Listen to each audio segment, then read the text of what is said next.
Salam sejahtera bagi Bapak Ibu, Saudara-saudari yang Tuhan kasihi. Kembali dengan saya Pendeta Johan dalam Apologetika Kristen Indonesia, mencerahkan dan menerangi dengan judul Detik-detik yang menentukan, rahasia kedurhakaan besar, awasilah dirimu dan awasilah ajaranmu. 3 peristiwa krusial saat-saat ini yang paling berbahaya.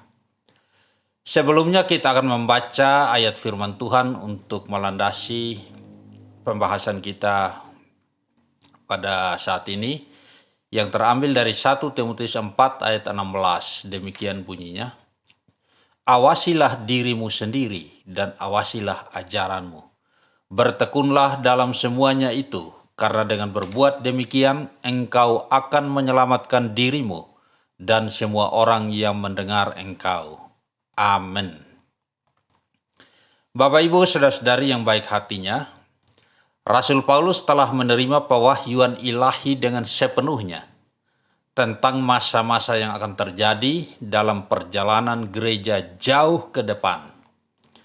Karena itu dalam hikmat Tuhan ia telah mengantisipasi hal tersebut dengan menuliskan banyak surat dan meletakkan dasar bagi pengajaran Kristen yang murni sesuai dengan peringatan Yesus tentang keadaan akhir zaman yang ditandai dengan penyesatan yang masif dari nabi-nabi palsu dan guru-guru palsu. Pada masa Yesus hidup, para murid bertanya, terambil dari Matius 24 ayat 3-4 dan ayatnya yang ke-11. Demikian bunyinya. Katakanlah kepada kami, bila manakah itu akan terjadi?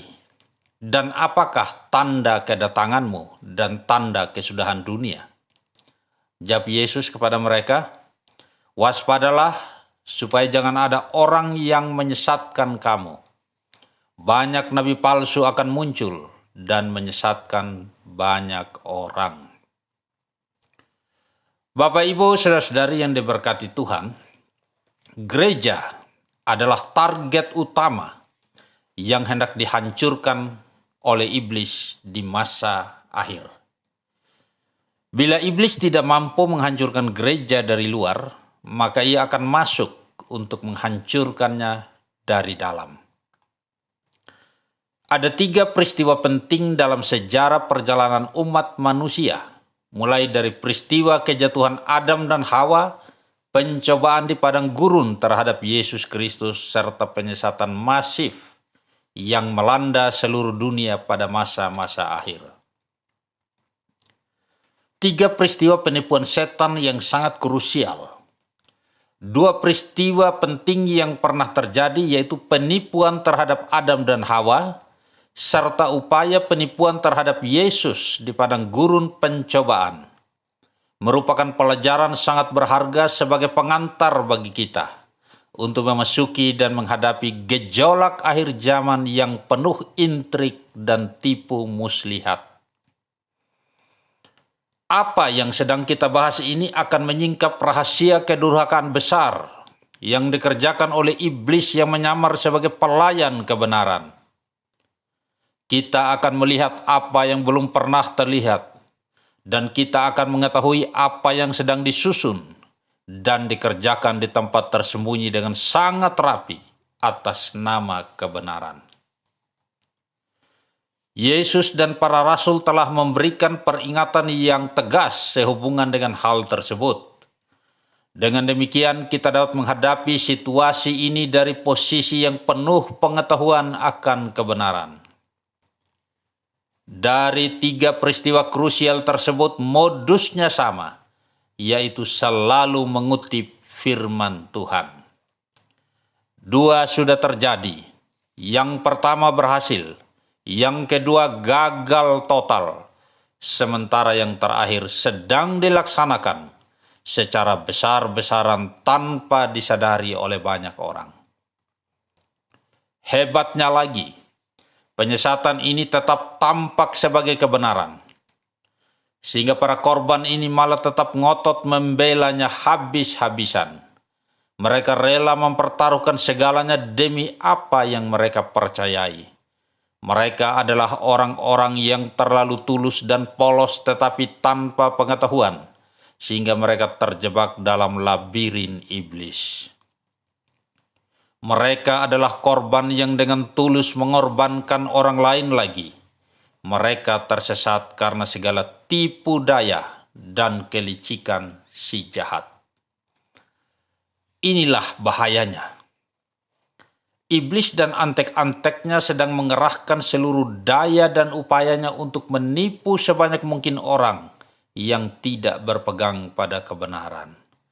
Artinya yang tidak mempelajari secara teliti dan menyeluruh kebenaran itu. Ada 3 peristiwa penting yang dimaksudkan sebagai berikut. Bapak, Ibu, saudara-saudara yang saya hormati, peristiwa yang pertama adalah peristiwa penipuan di Taman Eden, dan ini berhasil.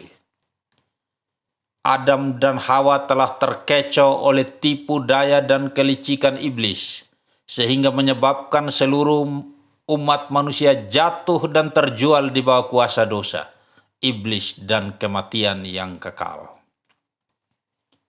Begitu mengerikan dampak dari kejatuhan mereka atas seluruh generasi umat manusia, bahkan lebih hebat dari kehancuran kota Hiroshima dan Nagasaki yang dibom atom oleh sekutu.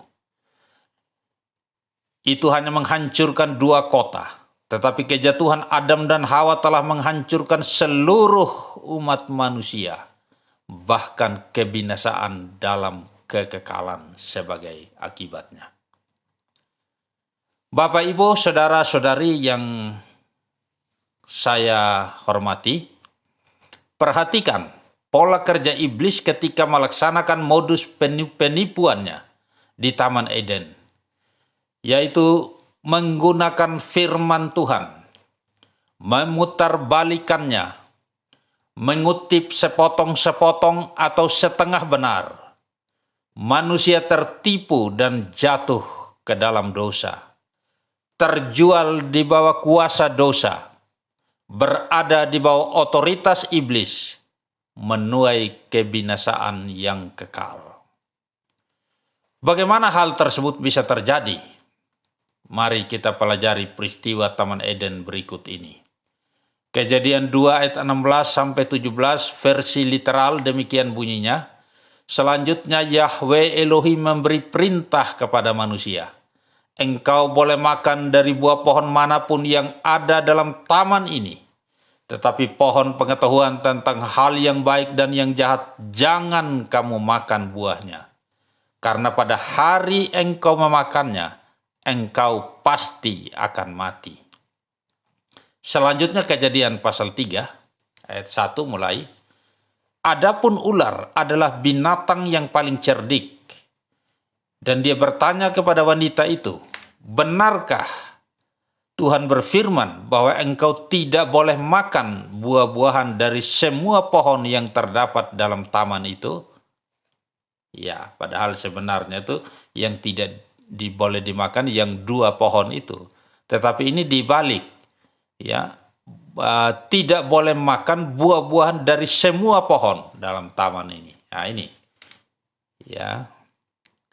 Si iblis memutarbalikan firman Tuhan dalam hal ini. Kemudian wanita itu menjawab ular itu, kami boleh makan semua buah dari pohon-pohon yang ada di taman ini, kecuali buah dari pohon yang ada di tengah-tengah taman ini. Ya, Tuhan berfirman, engkau tidak boleh makan atau menyentuhnya, karena engkau akan mati. Di sini Hawa masih menjawab iblis dengan benar. Ya, kemudian selanjutnya ayat 4. Namun ular itu berkata kepada wanita itu, kamu sekali-kali tidak akan mati. Ya, itu dia mulai menipunya. Karena Tuhan mengetahui pada saat kamu makan buah itu, matamu akan terbuka dan kamu akan menjadi seperti Tuhan, ya seperti Dia, yaitu mengetahui yang baik dan yang jahat. Nah, Di sini iblis mengemukakan alasan yang menarik, tetapi setengah benar. Ya, dan ayatnya yang ke-6. Wanita itu melihat bahwa pohon itu baik sebagai makanan, dan karena daya tariknya bagi mata, serta pohon yang diinginkan untuk menjadikan bijaksana. Ya, di sini mulai tergoda. Maka dia memetik buahnya dan memakannya, dan juga memberikannya kepada suaminya yang bersamanya, dan dia memakannya. Mereka jatuh ke dalam dosa dan mengalami kematian. Cerita selanjutnya adalah terkutuknya mereka dan hidup dalam keterpisahan dari Tuhan. Mereka memulai suatu lembaran baru kehidupan di luar rencana Tuhan, dan memasuki suatu perputaran kehidupan yang sangat berat dan susah. Belajar dari peristiwa ini, maka kita bertanggung jawab penuh untuk mewaspadai segala bentuk penyelewengan dan pemutarbalikan firman Tuhan yang pasti akan dilakukan oleh iblis dengan berbagai cara dan bentuknya. Pola penipuan seperti itu akan dilakukan semakin gencar di akhir zaman ini. Saya sangat yakin bahwa modusnya tetap sama, yaitu menggunakan firman Tuhan dan memutarbalikannya. Kalau mau menipu orang Kristen itu harus pakai firman, saudaraku. Kalau tidak, mereka tidak akan tertarik. Perhatikan ayat dalam surat kepada jemaat Korintus di bawah ini. Ya, 2 Korintus pasal 11 ayat 3-4 begini bunyinya. Namun aku takut, jangan-jangan sama seperti ular dalam kelicikannya telah memperdaya Hawa, demikian juga akalmu diselewengkan dari ketulusan yang ada dalam Kristus. Peristiwa penipuan dengan menggunakan firman Tuhan yang terjadi di Taman Eden memberi kita pelajaran yang sangat berharga agar kita tidak jatuh ke dalam kesalahan yang sama seperti yang dilakukan oleh Adam dan Hawa. Bapak, Ibu, saudara-saudari yang Tuhan kasihi, peristiwa kedua adalah upaya penipuan terhadap Yesus di padang gurun pencobaan dan gagal total. Taktik yang sama yang pernah iblis gunakan untuk menipu Hawa juga digunakan iblis untuk mencoba menipu Tuhan Yesus pada masa awal pelayanannya. Peristiwa pencobaan di padang gurun ini merupakan awal dari suatu rangkaian misi penyelamatan umat manusia sampai pada puncaknya di Bukit Golgota. Pada kesempatan ini, iblis berusaha untuk menggagalkan misi penyelamatan yang akan dilakukannya. Hal tersebut terekam dalam Injil Matius pasal 4, ayatnya yang ketiga mulai. Maka iblis datang kepadanya dan berkata, "Jika engkau putra Elohim, perintahkanlah supaya batu-batu ini menjadi roti." Tetapi dia menjawab dan berkata, "Ada tertulis, manusia hidup bukan oleh roti saja, tetapi oleh setiap firman yang keluar dari mulut Tuhan." Ya, ini versi IMB. Kemudian iblis membawa dia ke kota kudus dan menempatkannya di atas puncak bait suci. Lalu ia berkata kepadanya, "Jika engkau putra Elohim, jatuhkanlah dirimu ke bawah, karena ada tertulis bahwa dia akan memerintahkan para malaikatnya bagimu, dan mereka akan menatang engkau di atas tangannya, agar jangan kakimu membentur batu." Yesus berkata kepadanya, "Telah tertulis pula, jangan engkau mencobai Tuhan Elohimmu." Ya, Yesus selalu menjawab, "Ada tertulis," ketika iblis mencoba mengutip firman Tuhan dengan tujuan untuk memutarbalikkan, mengelabui, serta menimbulkan atau menyebabkan kejatuhan.